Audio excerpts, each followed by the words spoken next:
अब देखो, नहीं एक्सरसाइज 1 अपन डिस्कस अभी नहीं करेंगे, एक्सरसाइज 1 अपन एक्स्ट्रा क्लास में करेंगे, है ना। बिगिनर बॉक्स के सिर्फ हम अभी रेगुलर क्लास में डिस्कस करेंगे, बाकी के होमवर्क हम रेगुलर क्लास में नहीं करेंगे डिस्कस। चलो स्टार्ट करते हैं,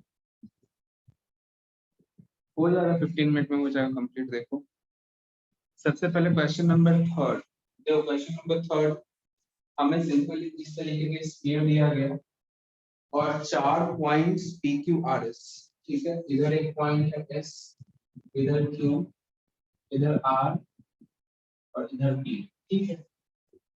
इस तरीके से पॉइंट्स गिवन और ऐसा बोला गया कि किस वाले पॉइंट पे हम चार्ज रखें जिससे फ्लक्स चेंज ना हो। तो सिंपल, इसके लिए मैं इलेक्ट्रिक फील्ड लाइंस यदि ड्रॉ करूं, एस के लिए करता हूं, मैं 2 ही लाइंस ड्रॉ करूंगा।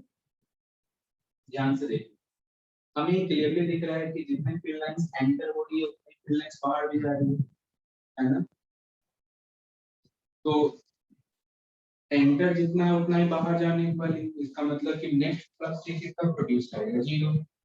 समझ रहे हो, ठीक है। क्यू के लिए हम देखें तो क्यू के लिए भी यदि 2 इलेक्ट्रिक फील्ड लाइंस इस तरीके से ड्रॉ करूं तो देखो एंटरिंग तो है बट लीविंग वाला कुछ भी नहीं है।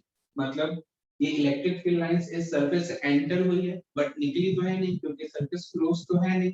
मतलब एस और सॉरी क्यू और आर के लिए हम चार्ज रखेंगे तो हमें फ्लक्स में चेंज देखने को मिलेगा, एस और पी पे हमें चेंज देखने को नहीं मिलेगा। समझ में आया? यस, हम मैसेज करो। ये था question number 3।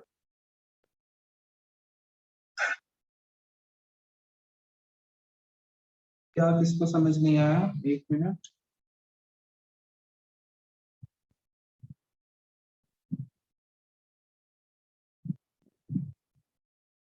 Q and are वाला नहीं है। क्यू पे जब हम इलेक्ट्रिक फील्ड लाइंस ड्रॉ कर रहे हैं तो एंटर तो हो रही है ना, लीविंग कोई क्रॉस सरफेस से नहीं हो रही है क्योंकि तो ओपन है। तो यहाँ पे यदि मैं चार्ज रखता हूँ तो इसकी वजह से जो इलेक्ट्रिक फील्ड लाइंस आई है उसके वजह से मुझे फ्लक्स मिलेगा ना। जैसे इसमें क्या था कि इधर एक नेगेटिव फ्लक्स, इधर पॉजिटिव फ्लक्स, तो नेट फ्लक्स जीरो, बट इसमें एक नेगेटिव फ्लक्स है, पॉजिटिव फ्लक्स है ही नहीं, तो चेंज तो हुआ ना। चलो अब हम देखेंगे क्वेश्चन नंबर 4।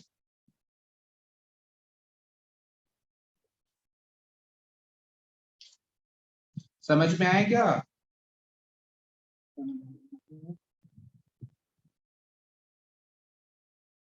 तुम्हें याद होगा ना कि कोई क्लोज सरफेस इस तरीके से दिया जाता है और ऐसा में लाइंस ड्रॉ करते हैं तो हमें दिखता है ना जितनी फील्ड लाइंस एंटर हो रही है उतनी लीव कर रही है, जिसकी वजह से कोई फ्लक्स चेंज नहीं हुआ। लेकिन इस कंडीशन में देखो ये सिर्फ एस में है और पी में होगा, बट क्यू में एंटर हो रही, निकल तो रही है नहीं, निकलने वाला कोई निकल किसी सरफेस से नहीं रही है, तो इस वजह से हम ऐसा कह रहे हैं। चलो क्वेश्चन नंबर 4 देखते हैं अब।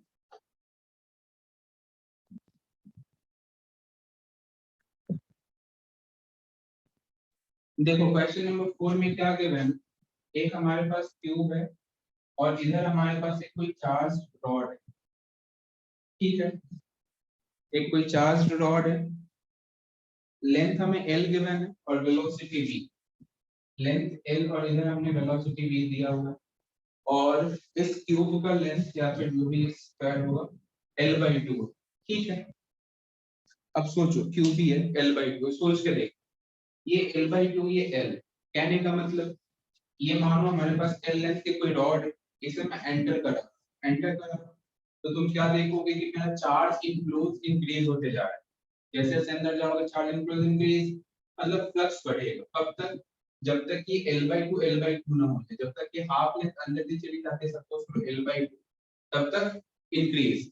लेकिन अब हमें पता है कि जब L/2 से आगे बढ़ाएंगे तो भी इस क्यूब में चार्ज चेंज नहीं होगा। क्यों नहीं होगा? क्योंकि इस रॉड का लेंथ है L के बराबर, ठीक है। तो जैसे जैसे तुम आगे बढ़ाते जाओ तो ये रॉड इधर तो निकलेगी बट इधर एज इट इज रहने वाली। क्यों? क्योंकि टोटल लेंथ L के बराबर है और ये लेंथ है L/2, तो कुछ टाइम तक कांस्टेंट। और जब तुम इसको आगे जब ये L/2 के बाद तुम इधर खींचना स्टार्ट करोगे तो चार्ज कम होना स्टार्ट, मतलब फ्लक्स इंक्रीज होना। इस तरीके से ग्राफ ड्रॉ होगा। कॉमन सेंस लगाओ, समझ में आएगा। समझ में आया हो? इसका मैसेज करो।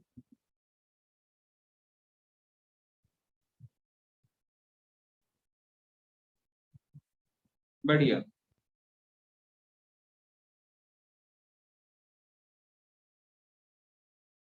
जिसका डाउट है वो मैसेज करते चलना, ठीक है। चलो, ये था क्वेश्चन नंबर 4। अब हम देखेंगे क्वेश्चन नंबर 6।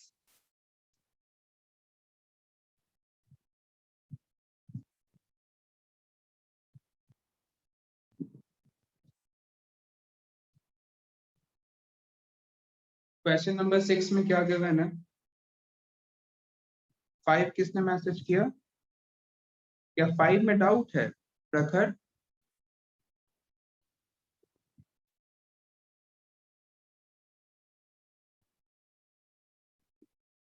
देखना 5, ये हमारे पास कोई कंडक्टिंग स्फीयर गिवन है और इधर हमें कोई पॉइंट P गिवन है। इस पॉइंट P पे हमने कोई पॉजिटिव चार्ज रख दिया है और ऐसा बोला गया कि डॉट डॉट से तुम्हें कोई क्लोज्ड सरफेस ड्रॉ कर दिया गया। तो जैसे तुम यहाँ पे चार्ज पॉजिटिव रखोगे, ये कंडक्टिंग है, तो क्या इस पे अगर नेगेटिव चार्ज डेवलप होगा? मेथड ऑफ चार्जिंग याद करो। और हमें पता है ये न्यूट्रल है, तो जितना चार्ज इधर नेगेटिव डेवलप होगा उतना ही इधर पॉजिटिव डेवलप होगा।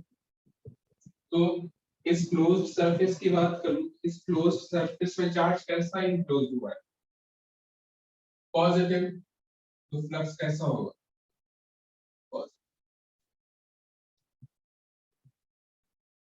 क्वेश्चन नंबर 6 देखेंगे। क्वेश्चन नंबर 6 बहुत आसान क्वेश्चन। तो क्वेश्चन नंबर 6 में बोला गया कि इस वाले सरफेस से कितना फ्लक्स पास हो रहा है? 5, और इसे एक हेमिस्फीयर बना दिया गया। अब सोचो, हेमिस्फीयर बना दिया गया तो हमें पता है कि इसमें नेट फ्लक्स कितना होगा? 0। तो सरफेस 1 और इसे यदि मैं सरफेस 2 कहूं तो मैं ऐसा लिख सकता हूं, flux through surface 1 plus flux through surface 2 का समेशन किसके बराबर होगा? 0 के बराबर। अब क्लियरली समझ में आता है कि सरफेस 1 का जो आंसर होगा -5, क्योंकि हमें S2 की वजह से कितना गिवन है? 5। तो ये आंसर। क्वेश्चन नंबर 7 देखना। 7 में तुम्हें ये सिखाया गया कि किसी भी इलेक्ट्रिक फील्ड में तुम्हें ये क्लोज सरफेस रखते हो तो फ्लक्स कितना होगा? 0। किसी भी इलेक्ट्रिक फील्ड लाइंस में यदि तुम कोई क्लोज सरफेस रखते हो और तुम्हें ये दिखे कि number of entering electric field lines और जो आउट हो रही है वो दोनों बराबर हो तो फ्लक्स कितना? 0। तो ये था क्वेश्चन नंबर 7। अब हम देखेंगे क्वेश्चन नंबर 11। हाँ, क्वेश्चन नंबर 11 बढ़िया। तो पहले यहाँ तक सभी को समझ में आया हो, इसका मैसेज करो, फिर हम क्वेश्चन नंबर 11 देखते हैं।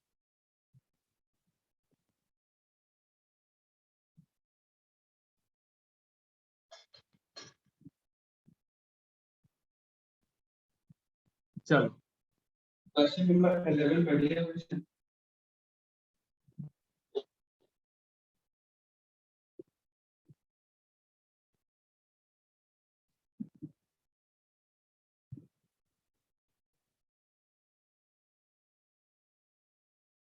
देखो क्वेश्चन नंबर 11 में क्या गिवन है? एक हमारे पास इनफाइनाइट स्ट्रिप इस तरीके से मानो, ठीक है, ये इनफाइनाइट स्ट्रिप है और मानते हैं कि इसमें जो विड्थ है वो हमें h गिवन है।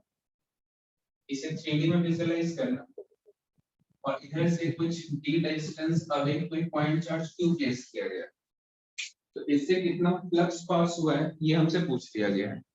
सिंपल क्वेश्चन इस तरीके से, ठीक है। हम क्या कर रहे हैं कि इस सरफेस को मैं 2D में ड्रॉ कर रहा हूँ, इस सिचुएशन को मैं 2D में ड्रॉ कर रहा हूँ। तो क्या 2D में हम ऐसे कर सकते हैं पॉइंट चार्ज और सिंपल इसे मैंने वायर से या फिर लेंथ एक इस तरीके से मैंने ड्रॉ कर दिया। 2D में देखो कैसे ही दिखेगा, ठीक है। और हमें ये जो डिस्टेंस है ये स्मॉल डी गिवन है। मैं क्या करूंगा, इससे y हाइट ऊपर एक छोटा सा एलिमेंट जिसे मैं dy कहता हूँ, ये मैंने अज्यूम करा, और इस dy एलिमेंट ने इस तरफ इलेक्ट्रिक फील्ड प्रोड्यूस किया है और ये इलेक्ट्रिक फील्ड है कितना? kq अपॉन, इधर r का हो तो kq अपॉन r स्क्वायर। सही है, एक पॉइंट चार्ज की वजह से, ठीक है ना, समझ जाओगे विजुअलाइजेशन। इधर एक पॉइंट चार्ज है और ये ऐसे स्ट्रिप है इस तरीके से, तो यदि तुम डायग्राम में देखो तो सिंपल एक रॉड जैसा दिखेगा, ठीक है। अच्छा, ये जो मैंने छोटा सा पार्ट यहाँ पर अज्यूम करा है, इसके लिए मैं तुमसे एरिया पूछूं तो एरिया वेक्टर इस तरफ लिखोगे, इन दोनों के बीच angle theta, area vector electric field के बीच एंगल थीटा, सही है। सोचना क्या मैं D area A into D Y लिख सकता हूँ क्या? सोचो, क्या मैं एरिया लिख सकता हूँ ए इंटू डी वाई?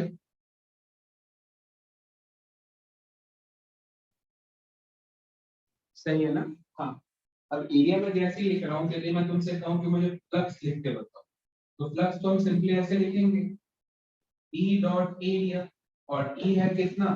तो ई सिंपल हमें दिया है K Q by R square, area में ए इंटू डी वाई और इंटू में कॉस थीटा, क्योंकि डॉट प्रोडक्ट में तुम कॉस थीटा को लिखो क्योंकि दोनों के बीच एंगल कितना थीटा। अब हमें इसे सॉल्व करना है, ध्यान से देखो। यदि मैं इस ट्रायंगल को ध्यान से देखूं तो क्या मैं लिख सकता हूं tan theta equals to y by d? देखो इंटीग्रेशन का पैटर्न सेम होगा, जैसे तुमने पहले इंटीग्रेशन किया सेम वैसे ही। तो यदि मैं y लिखना चाहूं तो क्या लिखूंगा? d tan थीटा, और इसी को मैं जो डिफरेंशिएट कर दूं तो d sec square theta into d, ये हम लिख सकते हैं। अच्छा, सोचना, तो इधर से आ जाएगा phi equals to integration kq upon r square की जगह क्या लिखोगे? r स्क्वायर जगह d square plus y square, और यहाँ पे a और dy कितना होगा? तो dy होगा d sec square theta d theta, सही है, और इनटू में cos थीटा।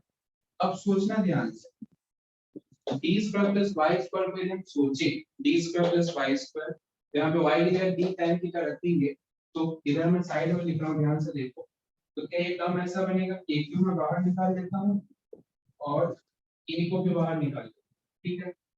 ये कहाँ से आया था? h है ना यहाँ पे, हाइट में, तो के क्यू इंटू एच हमने बाहर निकाल दिया। अच्छा, इधर ऊपर क्या आएगा?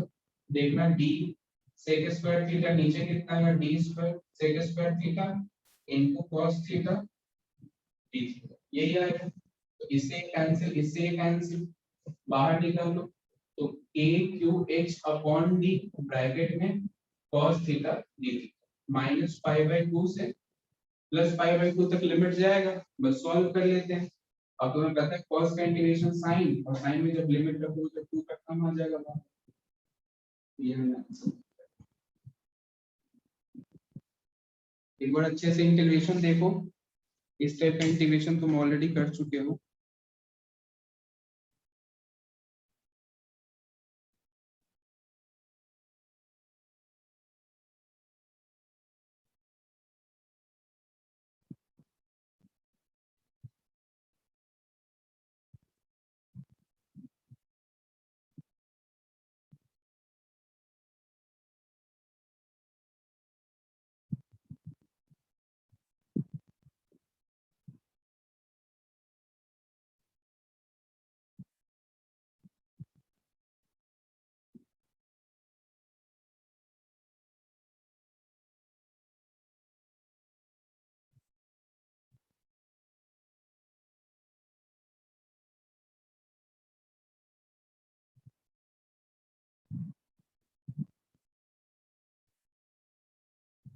प्रखर, कौन सा क्वेश्चन तुम्हें समझ नहीं आया?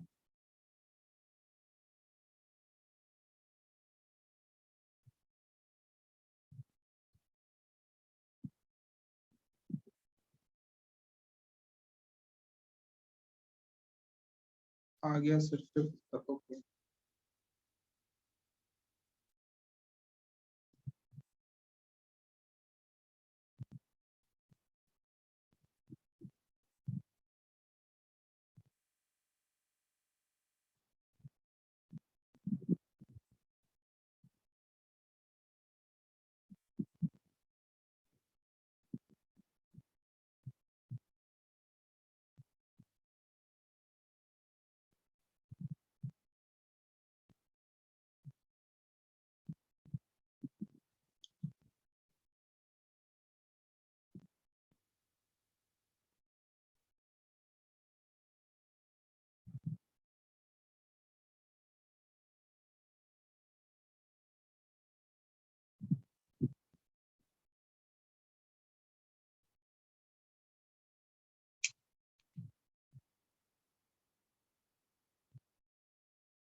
नोट कर लेना, डन का मैसेज करना।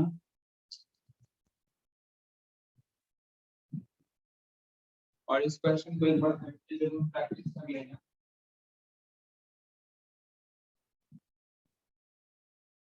बढ़िया। और इस क्वेश्चन को घर पे एक बार और सॉल्व कर लेना, ठीक है।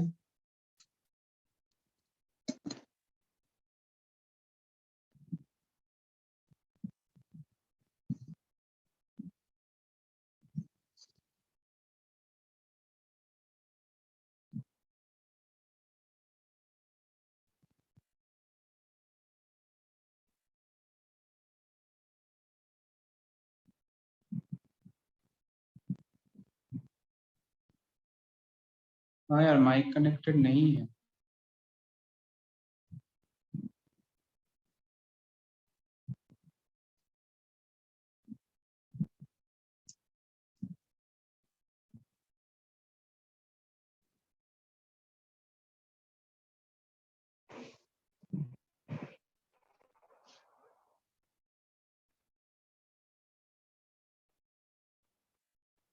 अच्छा अच्छा, चलो ये समझ आ गया हो तो यस का मैसेज करो, आगे बढ़ेंगे।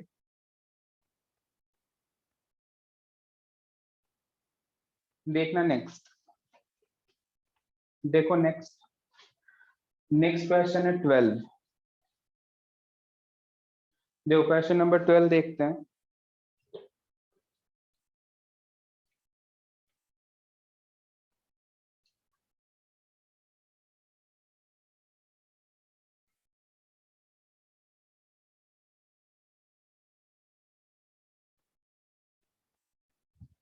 देखना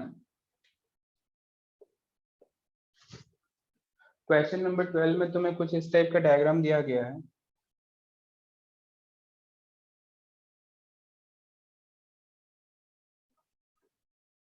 और इस तरीके से इलेक्ट्रिक फील्ड लाइन से,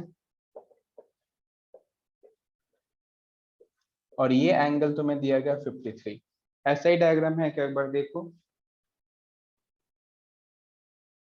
ठीक है, और तुमसे क्या पूछा गया है, ये मैं 12th देख रहा हूँ। हाँ, 12th में क्या पूछा गया, इलेक्ट्रिक फील्ड गिवन है, रेडियस गिवन है।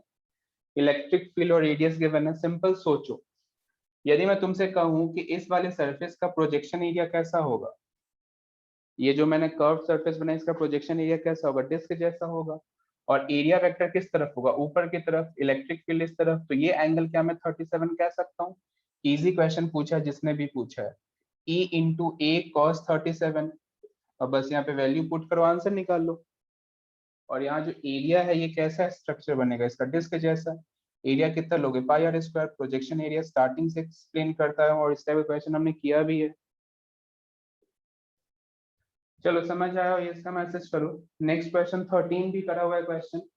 13 हमें कुछ इस टाइप का डायग्राम दिया गया ऐसा, और हमसे पूछा गया इनकमिंग फ्लक्स। अब सोच के देखना, यदि मैं तुमसे कहूँ इनकमिंग फ्लक्स के बारे में बताना है, तो देखो इनकमिंग, यदि तुम यहाँ पे कोई कोण अज्यूम करो, तो जो इनकमिंग फ्लक्स है उसका क्या प्रोजेक्शन एरिया ट्रायंगल बनेगा क्या। सोचो, जो इनकमिंग फ्लक्स या आउट गोइंग दोनों के लिए प्रोजेक्शन एंगल ट्रायंगल ही बनेगा। ये एक कुछ ऐसा स्ट्रक्चर लो, अब इसका प्रोजेक्शन देखोगे तो तुम्हें ट्रायंगल दिखेगा।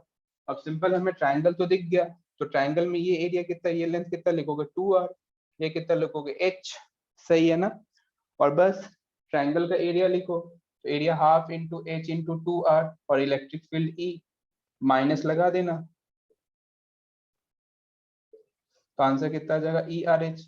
इनकमिंग है तो माइनस होगा।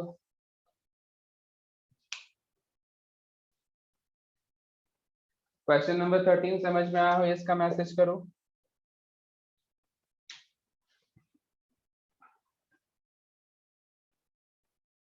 चलो अब हम देखेंगे क्वेश्चन नंबर 14।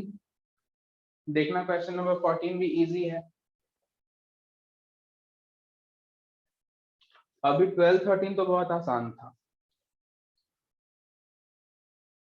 12 13 डाउट नहीं आने चाहिए थे। चलो देखो, नेक्स्ट क्वेश्चन हम 14 देखेंगे। 14 में हमें ये स्फीयर गिवन है और इसमें दो सिचुएशन लेने को बोला गया है, एक बाहर और एक अंदर। सोच के देखो, जब हम यदि बाहर अज्यूम करते हैं ये मैं फर्स्ट केस की बात कर रहा हूँ। तो यदि मैं बाहर अज्यूम करता हूँ तो उस स्फीयर के अंदर चार्ज इनक्लोज्ड कितना है, 0। तो जब चार्ज इनक्लोज्ड ही नहीं है तो फ्लक्स कितना होगा, 0। चलो सेकेंड सिचुएशन के लिए देखें। तो सेकेंड सिचुएशन में हमें चार्ज इनक्लोज सॉल्व करना होगा, कैसे करेंगे। तो देखो यहाँ से हमने एक सिंपल परपेंडिकुलर ड्रॉप करा और इधर से हमने ये डिस्टेंस, ये d है और ये r है, तो ये डिस्टेंस कितना होगा, R square minus D square, ये सिंपल लेंथ। तो देखो ये इतना सा लेंथ ये है, सिमिलरली ये भी लेंथ उतना ही होगा, है ना। तो यदि मैं total length A B solve करना चाहूं तो ए बी मैं कितना लिखूंगा, 2 into under root of R square minus D square, यही होगा क्या टोटल लेंथ। सोचो अब यदि ये टोटल लेंथ है, यदि मैं चार्ज इनक्लोज्ड कहूं तो lambda into 2 into under root of R square minus D square के बराबर होगा। अब जैसे ही हमें चार्ज इनक्लोज्ड पता लग गया, अब इसी को तुम एप्सिलॉन नॉट से डिवाइड कर दो, तुम्हें क्या मिल जाएगा, फ्लक्स। तो ये था क्वेश्चन नंबर 14। बहुत क्वेश्चन सॉल्व करवाया बिगनर बॉक्स 7 में, आई थिंक ये बहुत ज्यादा था, यानी तुम लोगों ने अच्छे से बिगनर बॉक्स सॉल्व नहीं किया, ये तो कंफर्म मैं कह सकता हूँ। आई थिंक पहला ये बिगनर बॉक्स होगा जिसमें मैंने इतना क्वेश्चन सॉल्व किया है तुम्हारे क्लास में। चलो लास्ट क्लास में कहाँ तक हो गया था कंटेंट,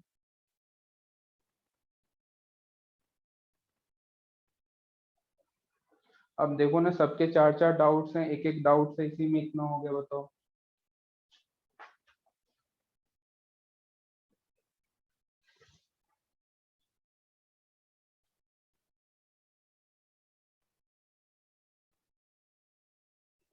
हम्म, चलो कोई बात नहीं। लास्ट क्लास में हमने कहाँ तक कर लिया था, एप्लीकेशन ऑफ गॉस लॉ करना है, ठीक है। एक्सरसाइज 1 का डिस्कशन हम डाउट क्लास में करेंगे, यहाँ रेगुलर क्लास में सिर्फ हम बिगनर बॉक्स से डिस्कस करेंगे।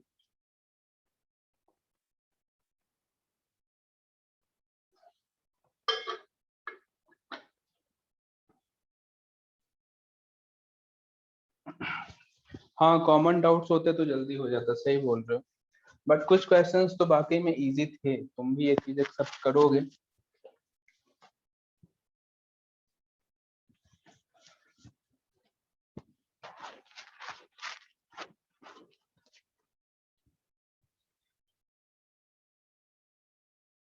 चलो एक क्वेश्चन अचानक से माइंड में आया, इधर हमारे पास एक डिस्क है,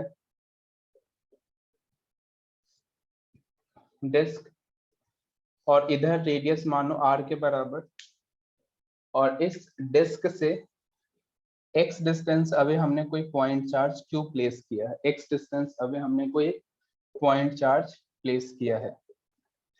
अब तुमसे पूछा गया है फाइंड फ्लक्स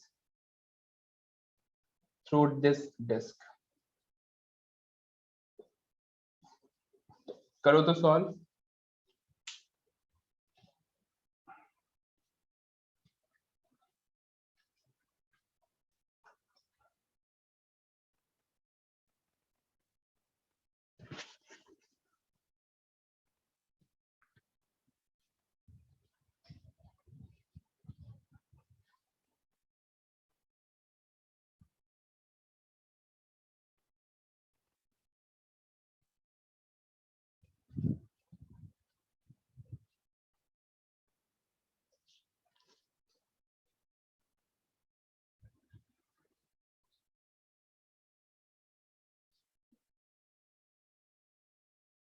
डिस्क है डिस्क, तो ई की वैल्यू क्या रखोगे, ई नॉट तो है ही नहीं पता,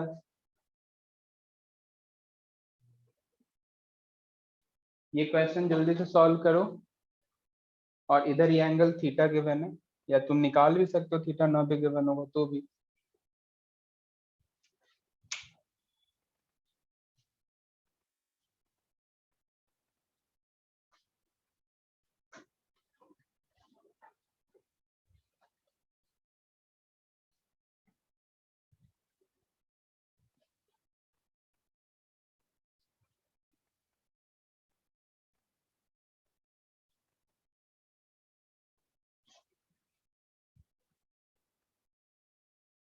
चलो एक बात बताओ मुझे, क्या इस डिस्क की वजह से तुम सॉलिड एंगल लिखना जानते हो क्या?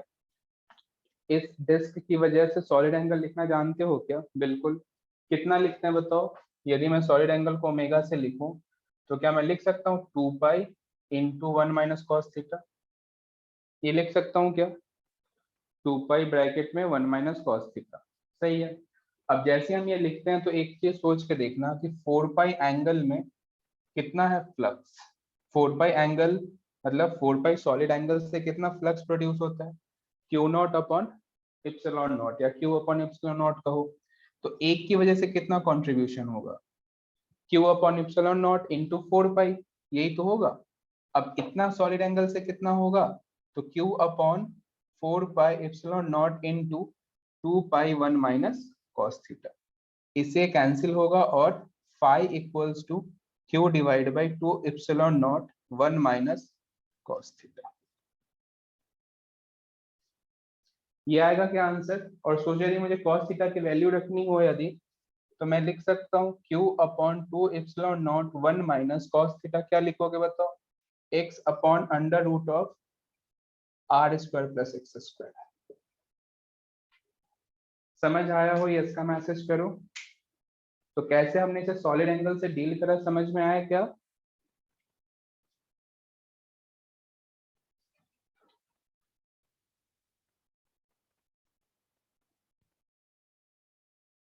चलो आगे बढ़े।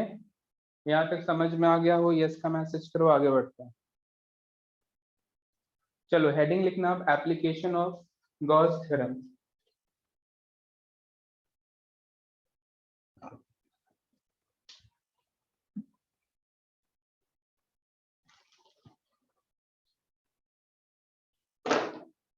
Application of Gauss theorem. तो सॉलिड एंगल यदि हमें पता होता है तो कितना इजी हो गया कैलकुलेशन, है ना? तो ये सॉलिड एंगल के एडवांटेज है। एप्लीकेशन ऑफ गॉस थ्योरम में सबसे पहला पॉइंट लिखो, electric field due to a point charge. Sir ये याद ही कर लें क्या? अब याद कर सकते हो तो कर लो, याद करना चाहते हो तो कर लो, कोई दिक्कत नहीं है। बट सॉलिड एंगल याद करना ज्यादा आसान है ना। एक डिस्क के लिए सॉलिड एंगल याद करना ज्यादा आसान है, उससे तो 2 लाइन में सॉल्व कर लोगे।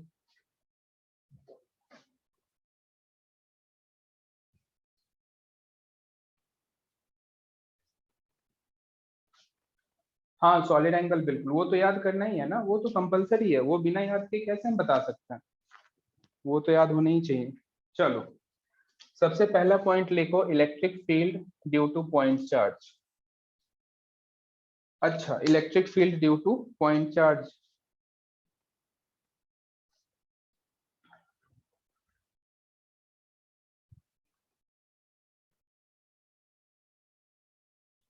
देखो पहले मैं तुम्हें कुछ एक टेबल लिखाना चाहता हूँ।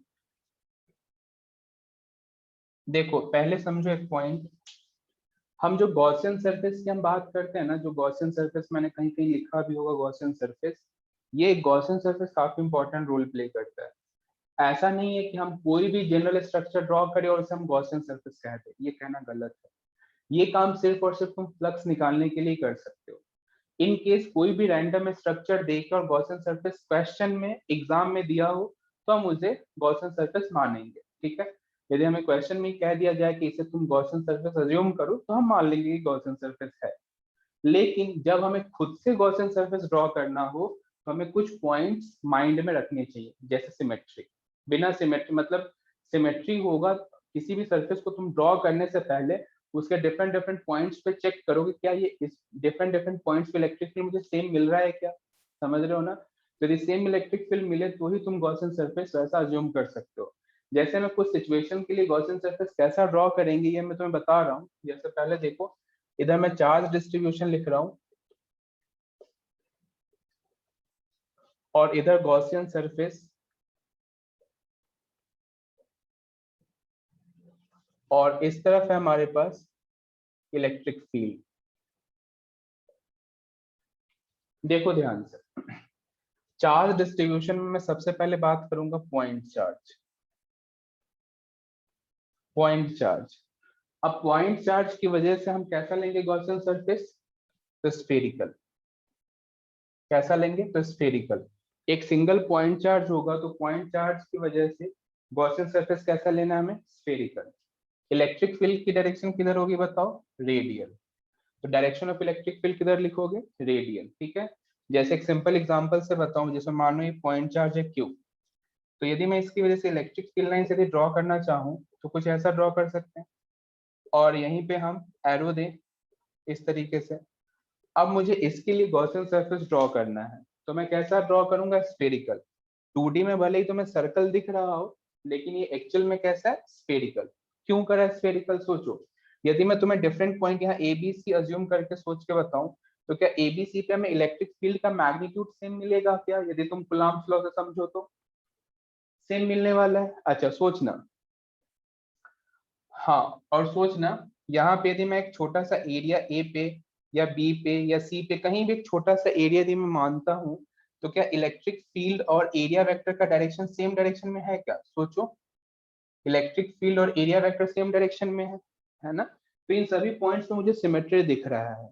इस वजह से हम इस पॉइंट चार्ज के लिए जो स्फेरिकल है इसी को हम क्या कहेंगे? Gaussian surface. ठीक है। और तुम देख सकते हो कि इसमें इलेक्ट्रिक फील्ड किस तरफ है? रेडियल डायरेक्शन में।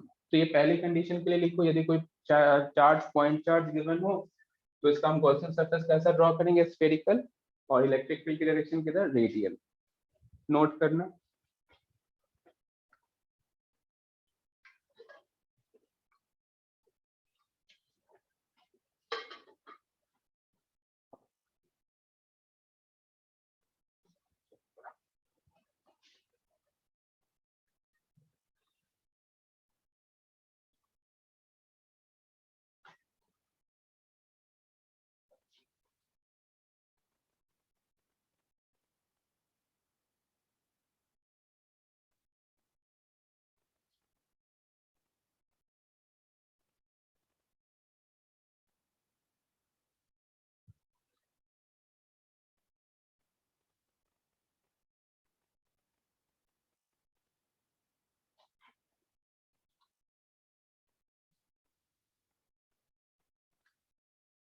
आगे बढ़े।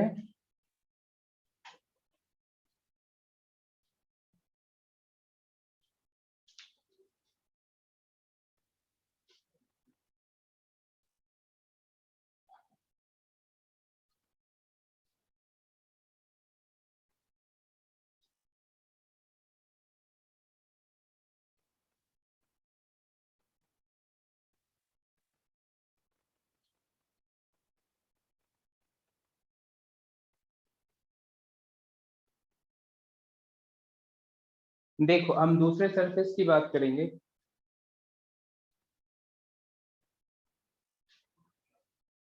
सेकंड में मानो यदि हमें स्फेरिकल चार्ज डिस्ट्रीब्यूशन दिया गया, स्फेरिकल चार्ज डिस्ट्रीब्यूशन,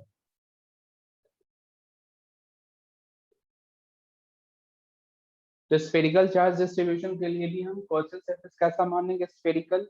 और direction of electric field radial. कैसे देख सकते हो? सपोज करो इस बार मैं इस तरीके का कोई सॉलिड सरफेस मानता हूँ और इस पे मैं पॉजिटिव चार्ज डिस्ट्रीब्यूट कर देता हूँ। तुम्हें पता है पॉजिटिव चार्ज कंडक्टर पे कहाँ पे रहेगा? कोई भी चार्ज कंडक्टर पे कहाँ पे रहता है? सरफेस पे। तो इस तरीके से ड्रॉ कर सकता हूँ। तो इसके लिए भी हम गॉसियन सरफेस कैसा ड्रॉ करेंगे? स्फेरिकल। और डायरेक्शन ऑफ इलेक्ट्रिक फील्ड किधर लेंगे? रेडियल। ठीक है। तो ये सेकंड लिखो।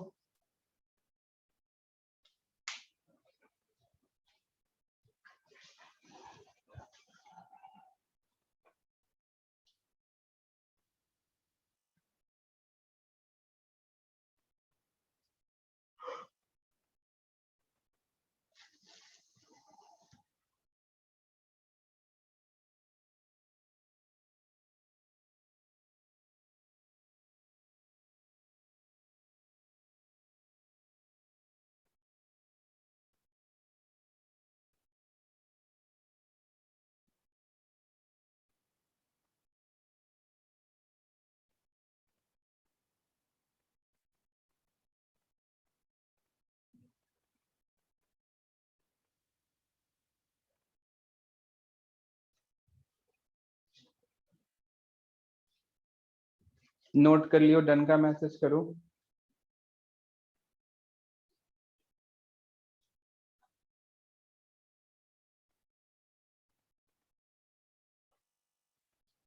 देखना थर्ड देखेंगे, स्फेरिकल के बाद है हमारे पास लाइन चार्ज डिस्ट्रीब्यूशन।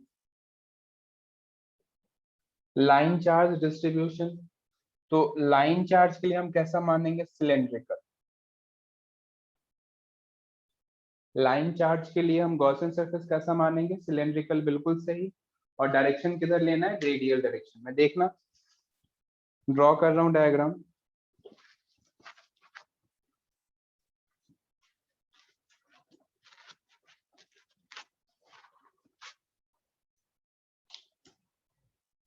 ये सिंपल हमारे पास लाइन चार्ज है और इस तरीके से चार्ज का डिस्ट्रीब्यूशन है। तो यहाँ पे हम सरफेस कैसा मानेंगे, रेडियल, मतलब इस तरीके से, ठीक है। सिलेंड्रिकल, और डायरेक्शन की हम बात करें, इलेक्ट्रिक फील्ड डायरेक्शन, तो तुम इस तरीके से ड्रॉ करोगे।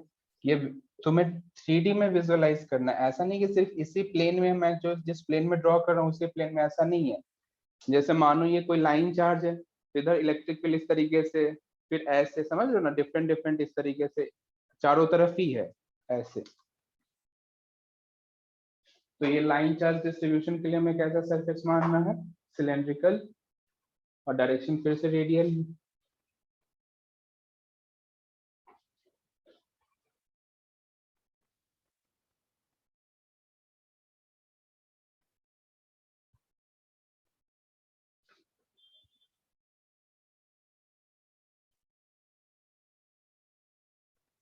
बिल्कुल सही, वेव फ्रंट जैसा ही मानना है, बिल्कुल। ये मान लो रे ऑफ लाइट, और इसे वेव फ्रंट मानो जो सिलेंड्रिकल है।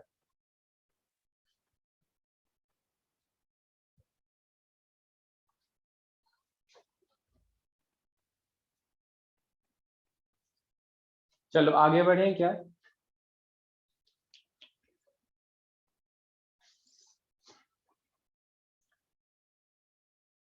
एंड लास्ट है, ये थर्ड था।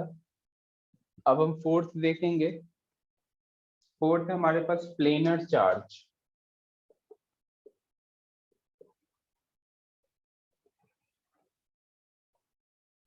फोर्थ है हमारे पास प्लेनर चार्ज।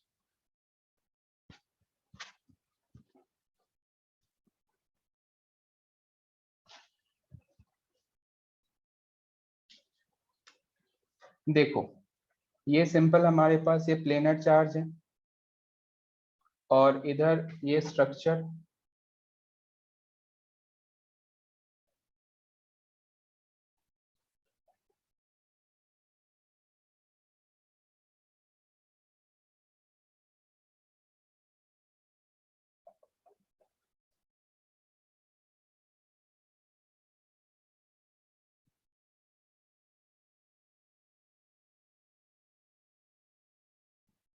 ये मानो कुछ इस टाइप का स्ट्रक्चर है हमारे पास।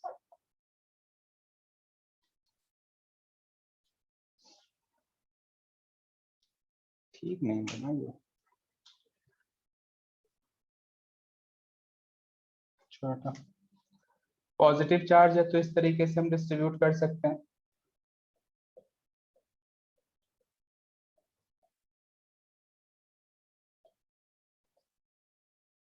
ठीक है। और इधर भी पॉजिटिव चार्ज इस तरीके से।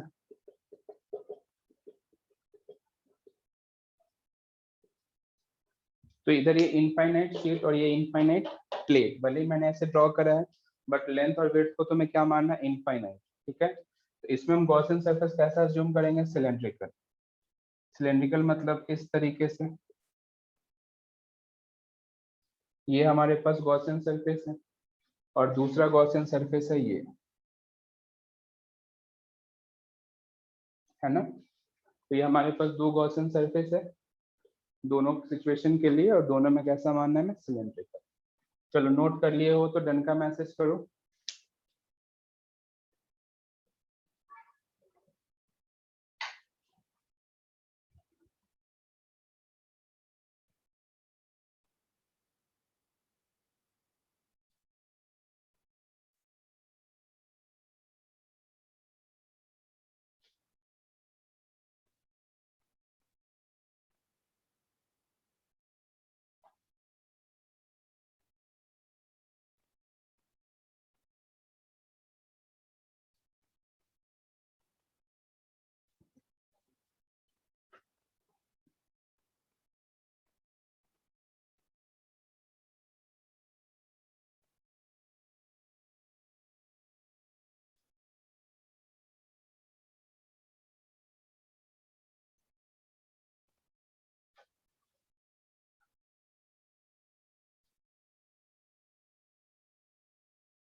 आगे बढ़ें क्या?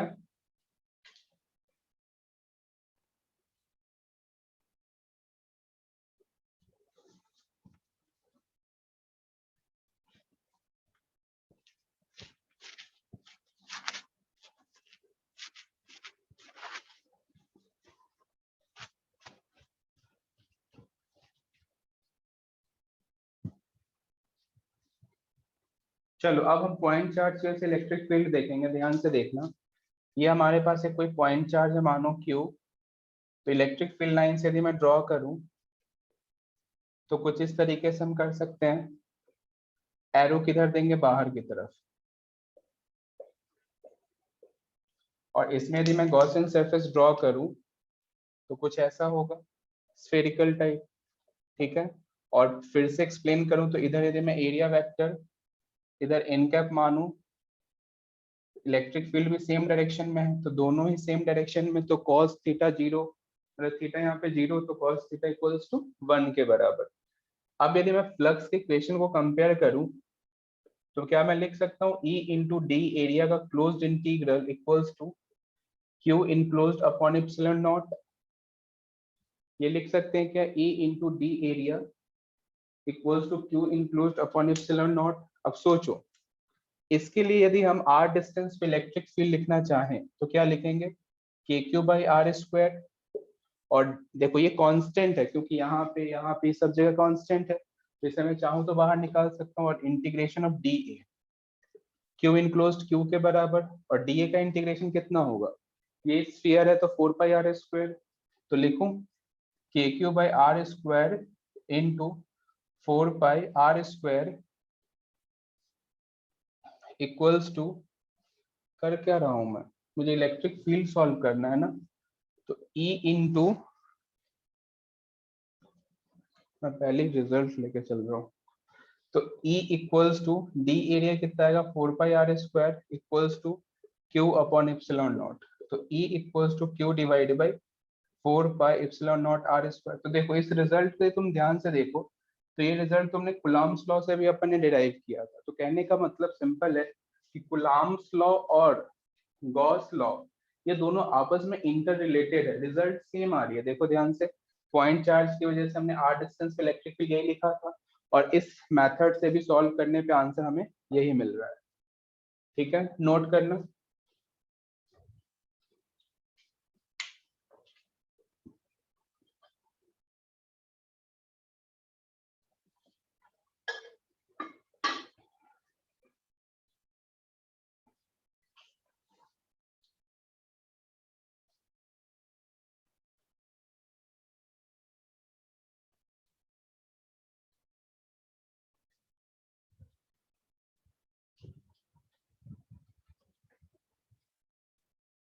नहीं, ये फर्स्ट एप्लीकेशन है, ये हमने फर्स्ट एप्लीकेशन ही देखा है।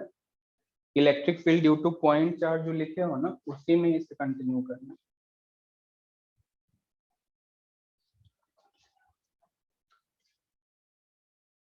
चलो इसके लिए हमें ग्राफ ड्रॉ करना हुआ, समझना। इधर है डिस्टेंस r और इधर है इलेक्ट्रिक फील्ड E। तो मैं सिंपल ऐसे कर सकता हूँ क्या?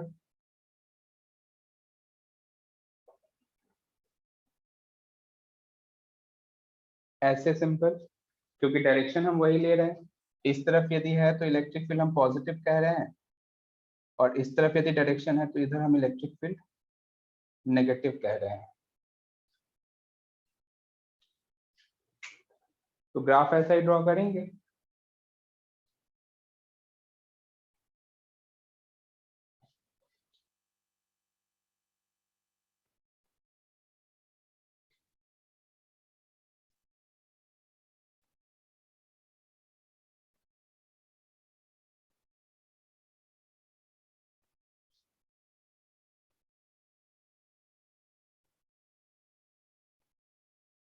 चलो आगे बढ़े क्या?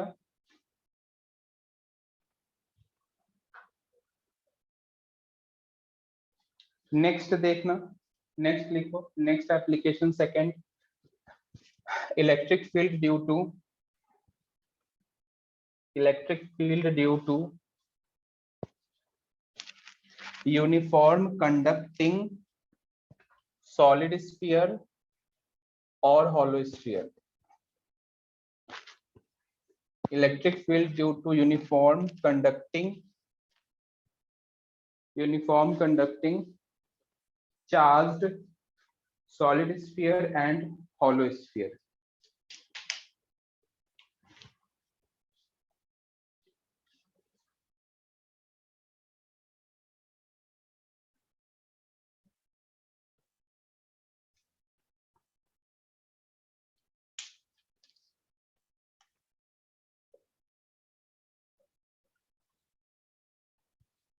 देखना, एक हमारे पास सॉलिड स्ट्रक्चर है और दूसरा हमारे पास हॉलो स्ट्रक्चर है। तो इसे यदि मैं सॉलिड कहता हूं तो इधर बगल वाला कैसा है, हॉलो, और दोनों के दोनों कंडक्टिंग है। पहली बात तो ये है कैसा, ये है कंडक्टिंग सॉलिड स्फीयर और ये है हमारे पास हॉलो कंडक्टिंग स्फीयर। सोचना ध्यान से। देखो, तुम्हें कंडक्टर के बारे में इतना तो पता होगा कि कंडक्टर पे हम कहीं भी चार्ज रखें, electric field due to conducting solid sphere और hollow conducting sphere. Electric field due to solid conducting sphere और हॉलो कंडक्टिंग स्फीयर, दोनों की वजह से हम देख रहे हैं। देखना, सिंपल, यदि मैं तुमसे एक पॉइंट पूछूं कि तुमने ये पढ़ा होगा कि जब कभी भी हम चार्ज कंडक्टर पे प्लेस करते हैं तो वो चार्ज क्या सरफेस पे आ जाता है क्या? पता है क्या सभी को ये बात? कभी भी हम कंडक्टर पे कोई भी चार्ज प्लेस करते हैं तो यूं कहो कि कंडक्टर पे चार्ज कहाँ रहता है, सरफेस पे।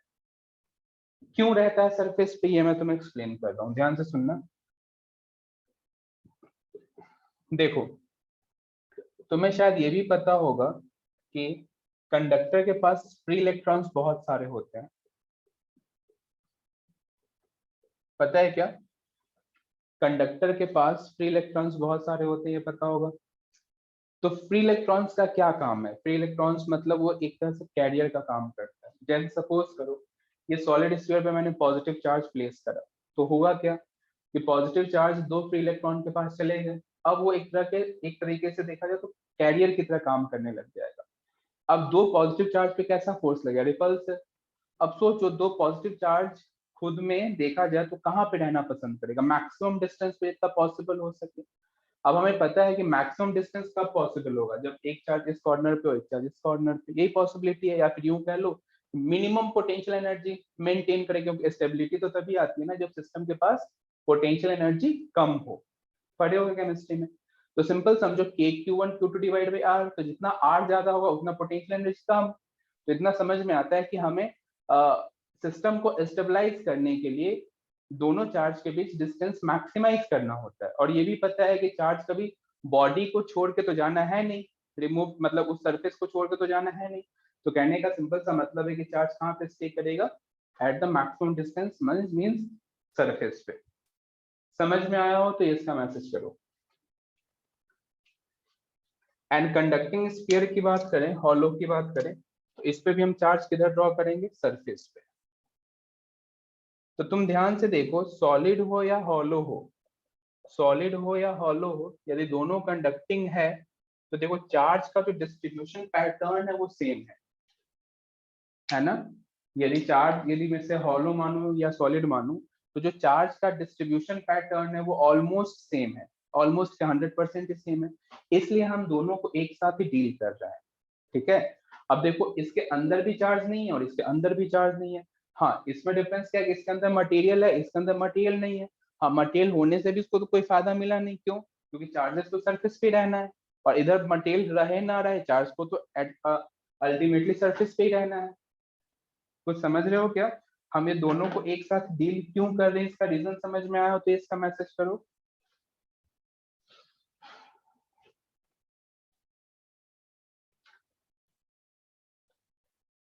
क्या फिर से एक्सप्लेन करना है?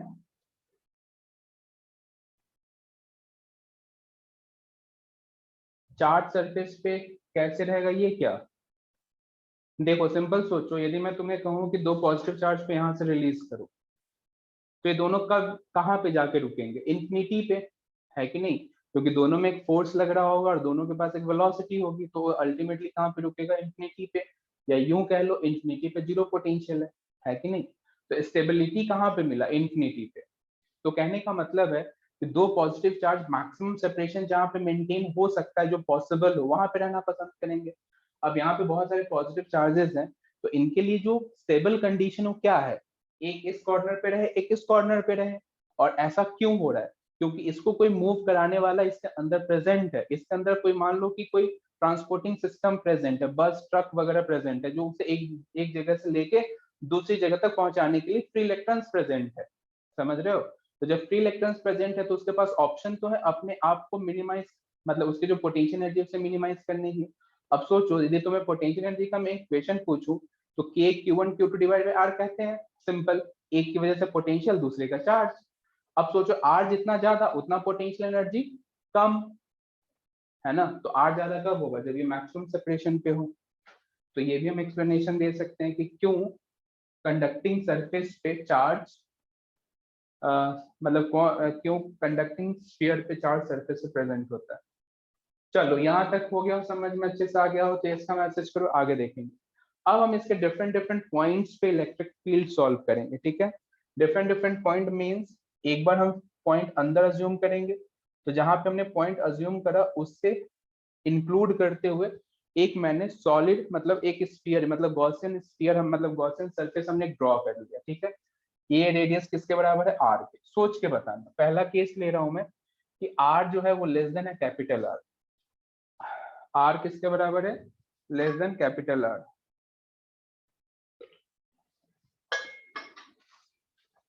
देखना, तो आर लेस देन है कैपिटल आर, तो क्या मैं ये कह सकता हूं कि इस गॉसियन सरफेस के अंदर चार्ज इनक्लोज जीरो के बराबर है? क्या ये कह सकता हूँ? गॉसियन सरफेस जो हमने यहाँ पे अज्यूम करा है, उसके अंदर इनक्लोज चार्ज जीरो के बराबर। क्यों जीरो के बराबर है? क्योंकि देखो ना, सब मतलब इसमें जो भी चार्जेस थे वो तो सरफेस पे चले गए, तो इसके अंदर जो भी मटेरियल है उसके पास कोई चार्ज प्रेजेंट नहीं है। इसका सिंपल सा मतलब क्या है कि यदि मैं ई डॉट डी ए का close integration Q in close upon epsilon not लिखूं, तो ये टर्म जीरो के बराबर है, और यहाँ से मुझे क्लियरली दिख रहा है कि इलेक्ट्रिक फील्ड किसके बराबर है? जीरो। मतलब मैं ऐसा कह सकता हूँ कि for conducting sphere electric field at internal point is equal to zero. ये मैं कौन से कंडीशन के लिए बात कर रहा हूँ? When point lie inside the sphere।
चलो नेक्स्ट पॉइंट देखेंगे।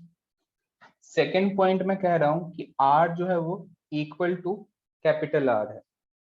सोच के देखना, यदि मैं तुमसे कहूं कि इस बार क्यू इनक्लोज्ड किसके बराबर है? मानो इस सरफेस पे मैंने क्यू चार्ज, मतलब इस सॉलिड स्फीयर पे, होलो स्फीयर पे मैंने क्यू चार्ज डिस्ट्रीब्यूट किया हुआ है, तो क्या मैं क्यू इनक्लोज्ड क्यू कहूंगा क्या? सोच के बताओ, क्यू के बराबर होगा। अच्छा, यदि मैं इसमें गॉस लॉ लगाऊं तो E dot D A equals to Q enclosed upon epsilon naught. अब सोचो, इलेक्ट्रिक फील्ड यूनिफॉर्म होने की वजह से मैं ई को बाहर निकालता हूँ और एरिया का इंटीग्रेशन डी एरिया और क्यू इनक्लोज्ड क्यू के बराबर इप्सिलॉन नॉट। तो यहाँ से क्या आएगा बताओ, E into 4 pi R square upon Q epsilon naught. तो E equals to Q divide by 4 pi R square epsilon naught. ये आंसर।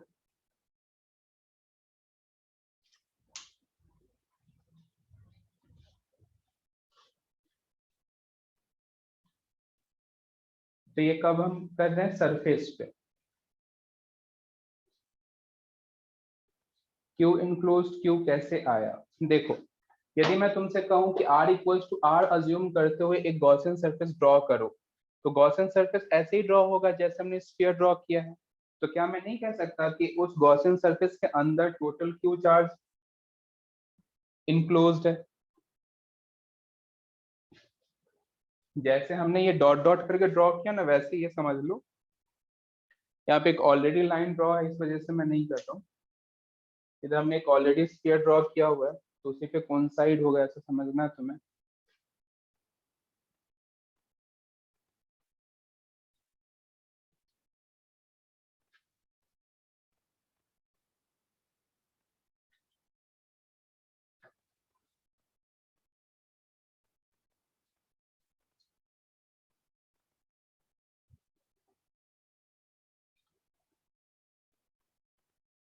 चलो आगे बढ़े क्या?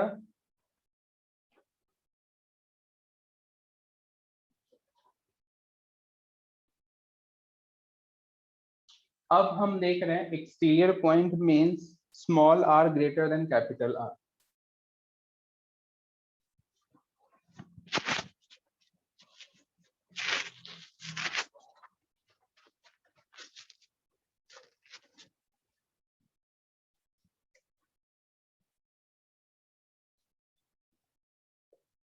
आर ग्रेटर देन क्या है? Capital R. तो R greater than capital R, इसका सिंपल सा क्या मतलब होगा? यदि अब मैं गॉसियन सरफेस इनक्लोज्ड ऐसे इस तरीके से ड्रॉ करूं, तो ये होगा सिंपल गॉसियन सरफेस, है ना? और गॉसियन सरफेस इस तरीके से है, तो ये रेडियस किसके बराबर है? आर के बराबर। अब सोचो, मैं सेम काम करूं, मैं सेम चीजें तुमसे पूछ रहा हूँ, इस बार क्यू इनक्लोज्ड किसके बराबर है? तो क्या आंसर क्यू आएगा क्या? इस ये जो डॉट डॉट हमने स्फीयर ड्रॉ किया है, इसके अंदर कितना चार्ज इनक्लोज्ड है? क्यू के बराबर। तो यहाँ पे हमने क्यू लिख दिया। अच्छा, सोचो फिर से, ई डॉट एरिया का closed integral equals to Q enclosed upon epsilon naught. तो यहाँ से आएगा ई, एरिया को मैं डायरेक्ट लिखूं 4 पाई आर स्क्वायर। सोचना, क्यू इनक्लोज्ड क्यू के बराबर और इधर इप्सिलॉन नॉट। तो E equals to Q upon 4 pi R square into epsilon naught. तो ये आया इलेक्ट्रिक फील्ड। अब मैं जो पॉइंट तुम्हें बोलने वाला हूँ, बहुत ध्यान से सुनना। देखो, इस रिजल्ट को देख के हमें ये फीलिंग आ रही है कि कोई भी कोई भी कंडक्टिंग सॉलिड स्फीयर हो या हॉलो स्फीयर हो, सुनना ध्यान से, कोई भी कंडक्टिंग सॉलिड स्फीयर हो या हॉलो स्फीयर हो, यदि हमारा पॉइंट सरफेस पे या सरफेस के बाहर है, यदि मेरा पॉइंट सरफेस पे या सरफेस के बाहर है, तो मैं कह सकता हूं कि उस पॉइंट पे इलेक्ट्रिक फील्ड का मैग्नीट्यूड उतना ही होगा या फिर इलेक्ट्रिक फील्ड उतना ही होगा जितना कि एक पॉइंट चार्ज को मैं उसके सेंटर पे प्लेस करके सॉल्व करूं। समझे क्या? कोई एक्सटीरियर पॉइंट पे इलेक्ट्रिक फील्ड की वैल्यू उतनी ही होगी जितना उस चार्ज के मैग्नीट्यूड को मैं उसके सेंटर पे प्लेस करते हुए एज अ पॉइंट चार्ज लिखूं। तुम्हें समझ आया हो तो ये इसका मैसेज करो। श्रेयस, क्या तुम सुनते नहीं हो क्या? आवाज नहीं आ रही है?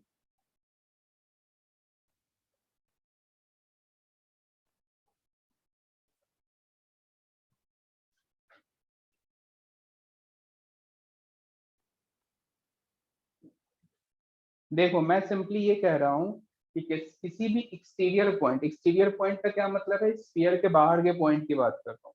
तो किसी भी एक्सटीरियर पॉइंट पे जो इलेक्ट्रिक फील्ड की वैल्यू है, उसकी वैल्यू उसी के बराबर है। देखो इस कंप्लीट चार्ज का मैग्नीट्यूड यदि मैं सेंटर पे प्लेस कर दूं, इस कंप्लीट चार्ज का जो मैग्नीट्यूड है, इस स्फीयर पे जितना भी चार्ज प्रेजेंट है उसके मैं चार्ज को इसके सेंटर पे प्लेस कर दूं और इससे as a point charge assume करते हुए किसी भी एक्सटीरियर पॉइंट के इलेक्ट्रिक फील्ड लिखूं, तो क्या ये और ये रिजल्ट सेम नहीं आएगा क्या?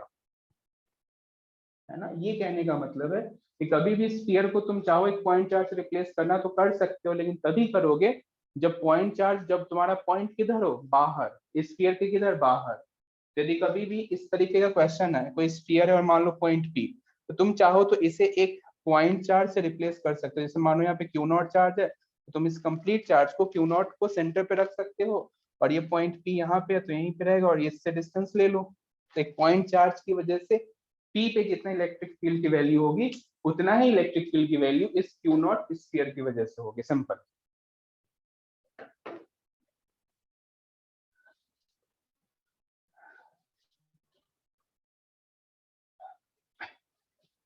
समझ में आया क्या सभी को?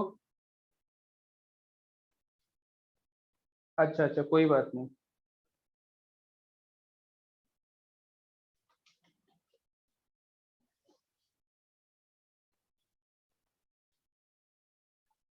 चलो यहाँ तक हो गया। अच्छा, अभी से हम ना इस वाले कंडीशन के लिए हमें ग्राफ ड्रॉ करना है ना। ग्राफ, ग्राफ ड्रॉ करो तो, ग्राफ ड्रॉ करो।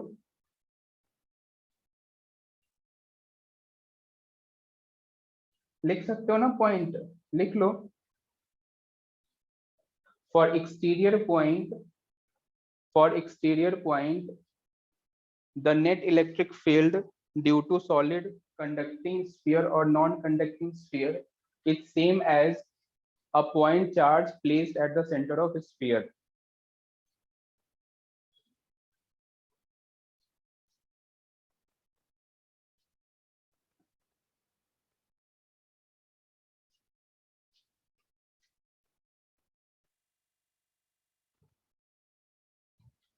For exterior point, for exterior point, the electric field due to solid conducting sphere or hollow conducting sphere,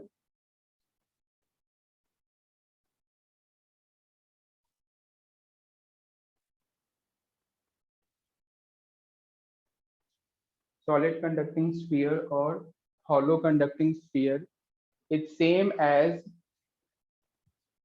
it's same as when point charge placed, when point charge of same magnitude, a point charge placed bracket of same magnitude at the center of sphere, at the center of sphere. चलो graph draw करेंगे।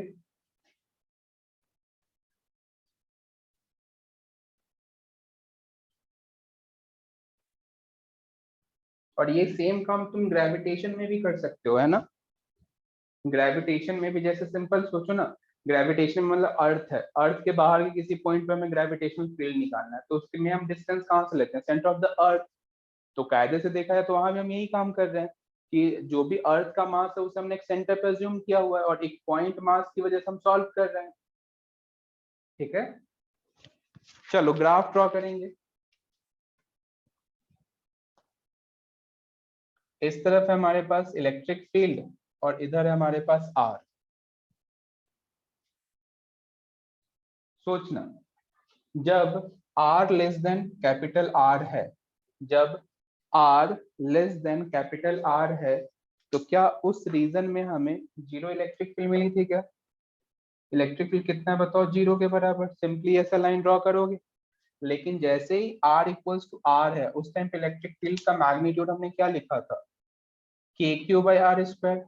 But r greater than r के लिए हमने देखा तो graph simply इस तरीके से, है ना। तो मैं कह सकता हूँ कि इस रीजन में इलेक्ट्रिक फील्ड किसके प्रोपोर्शनल है, 1/r स्क्वायर के।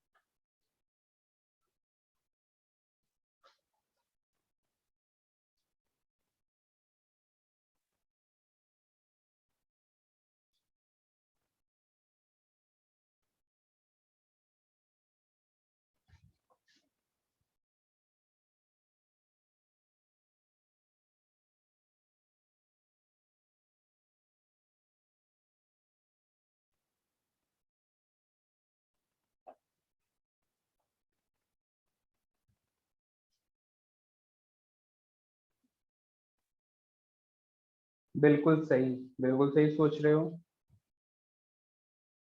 इसे तुम चाहो तो और बेंड कर सकते हो इस तरीके से, मतलब इतना भी नहीं, इस तरीके से, है ना। इन्फिनिटी पे हम इसे टच करेंगे, ध्यान रखना, ये लाइन हमें इन्फिनिटी पे टच कराना है इस कर्व के साथ। चलो यहाँ तक सभी को समझ में आया हो तो इसका मैसेज करो।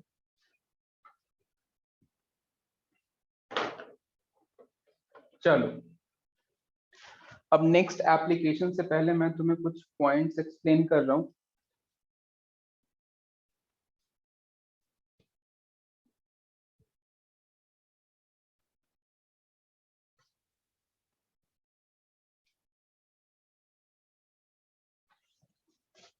देखना, देखो डेंसिटी रो को क्या मैं लिख सकता हूँ, चार्ज पर यूनिट वॉल्यूम लिख सकते हैं इसे हम। और हम चाहें तो rho equals to D Q by D V भी लिख सकते हैं। और इन केस हमें डी क्यू लिखना हो तो rho into D V, integrate करें तो क्यू बाहर आ जाएगा और रो डी वी का इंटीग्रेशन। सही है, इस तरीके से। सपोज करो, इस पे बेस्ड मैं तुम्हें क्वेश्चन से एक्सप्लेन कर रहा हूँ। हमें कोई एक सॉलिड स्फीयर दिया गया है। क्या दिया गया है? Solid sphere. देखो कभी भी नॉन कंडक्टिंग सॉलिड स्फीयर दिया हो ना, नॉन कंडक्टिंग, जैसे हमने कहा ना कि कंडक्टर पे चार्जेस कहाँ पे आ जाते हैं बताओ, सरफेस पे, वैसे ही नॉन कंडक्टिंग स्फीयर पे चार्ज जहां पे तुम प्लेस करोगे वहीं पे रहेगा। तो एक हमारे पास एक यूनिफॉर्म नॉन कंडक्टिंग स्फीयर दिया गया। यूनिफॉर्म का क्या मतलब है कि charge per unit volume same है, सिंपल ऐसा समझो, है ना, जब हमें यूनिफॉर्म। लेकिन इस क्वेश्चन में हमें ऐसा गिवन है कि डेंसिटी ना ए अपॉन आर के बराबर है, और आर हमने कहीं सेंटर से डिस्टेंस मान लिया है। हमने आर सेंटर से कोई डिस्टेंस माना है, और इस पर्टिकुलर पॉइंट पे यदि मुझे डेंसिटी लिखना हो तो मैं क्या लिखूंगा, rho equals to A upon R. A कोई कांस्टेंट है और R simple radius from the centre. ठीक है, तुमसे पूछा गया है, इसके लिए टोटल रेडियस है कैपिटल आर। तुमसे पूछा गया find charge enclosed, charge enclosed if R equals to R by two, और दूसरा आर। करो तो solve. Find charge enclosed if R equals to R by two और आर, मतलब जब small are are by to के बराबर होगा तो हमें कितना चार्ज मिलेगा, ठीक है। और जब स्मॉल आर कैपिटल आर के बराबर है तो मुझे कितना चार्ज मिलेगा, ये तुमसे पूछा गया है। और डेंसिटी का फंक्शन गिवन है A upon R, density in the sense charge per unit volume की बात कर रहे हैं।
आंसर मैसेज करो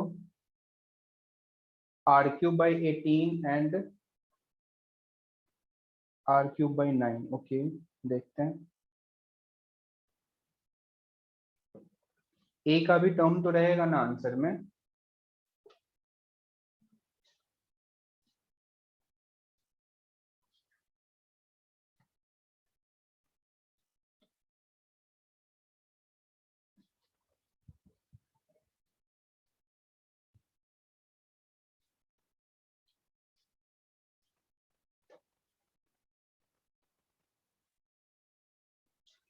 चलो देखते हैं क्या करेंगे। आर रेडियस पे एक छोटा सा हम एलिमेंट अज्यूम करेंगे और ये जो एलिमेंट है ये तुम्हें कैसा दिखेगा, हॉलो स्फीयर जैसा दिखेगा। ये जो मैंने एलिमेंट यहाँ पे अज्यूम करा ये तुम्हें कैसा दिखेगा, हॉलो स्फीयर जैसा। सोच के देखो, ठीक है। अभी हॉलो स्फीयर जैसा दिखेगा तो क्या मैं वॉल्यूम डेंसिटी की जगह A/R और वॉल्यूम की जगह 4πr² इंटू dr लिख सकता हूँ। लिमिट 0 से r/2, बस मैं एक ही सॉल्व करूंगा, सेकंड तुम खुद करोगे। 0 से r/2 लिमिट, तो देखो एक r से एक r कैंसिल, कांस्टेंट बाहर निकालो तो 4πa बाहर निकल गया।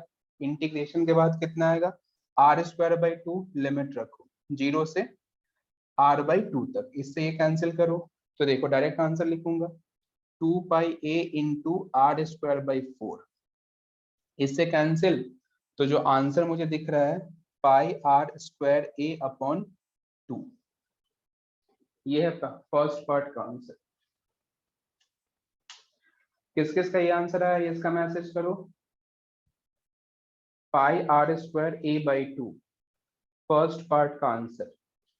बहुत ही बढ़िया, गुड। सेकंड में क्या करते, सिंपल 0 से r तक लिमिट लगा देते, है कि नहीं। 0 से r तक लिमिट लगता तो आई थिंक जो मैं आंसर देख रहा हूं वो आता 2πr²a, यही आता क्या, 2πr²a। तो सेकंड का आंसर आता 2πr²a। तो ये मेरे पास चार्ज इनक्लोज्ड है।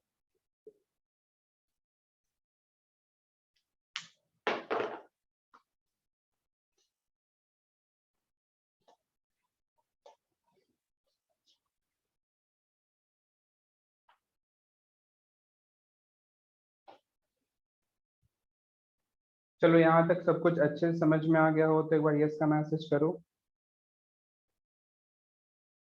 तो नेक्स्ट क्लास में हम क्या करेंगे, नेक्स्ट क्लास में electric field due to non conducting sphere solve करेंगे और इस टाइप से रिलेटेड कुछ क्वेश्चन सॉल्व करेंगे, ठीक है। और होमवर्क में कुछ भी नहीं रहेगा, होमवर्क में तुम सिंपली ये करो कि जो भी पिछला तुम अब तुम पहले तो एक्सरसाइज 1 के क्वेश्चंस कर लो। क्या सारे क्वेश्चंस कर लिए क्या एक्सरसाइज 1 के, एक्सरसाइज 1 वीकली असाइनमेंट कंप्लीट कर लिए हो। आज मैं एक और वीकली असाइनमेंट पोस्ट करूंगा, ठीक है। आज मैं ग्रुप पे एक वीकली असाइनमेंट पोस्ट करने वाला हूं, तो तुम्हें वो भी सॉल्व करना है, ठीक है। अभी मैं पोस्ट कर रहा हूँ, इवन 2 पोस्ट करूंगा, एक वीकली और एक रेस जिसमें कोई सिलेक्टेड टॉपिक के क्वेश्चन होंगे, ठीक है। ठीक है, नहीं नहीं 2 हफ्ते के लिए नहीं, इसी हफ्ते के लिए है,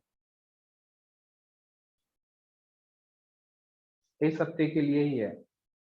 वीकली असाइनमेंट ऐसा मत सोचो कि सप्ताह में एक ही दिया जाएगा, हो सकता है 2 भी दिया जाए, ठीक है। तो ऐसे मत सोचना कि वीकली है तो एक में ही काम हो जाएगा, उससे भले ही वीकली कह रहे हैं बस उसे वीकली/2 करके समझो। चलो मिलते हैं नेक्स्ट क्लास में, ओके बाय। अभी मैं होमवर्क पोस्ट कर रहा हूँ ग्रुप पे। चलो ओके बाय।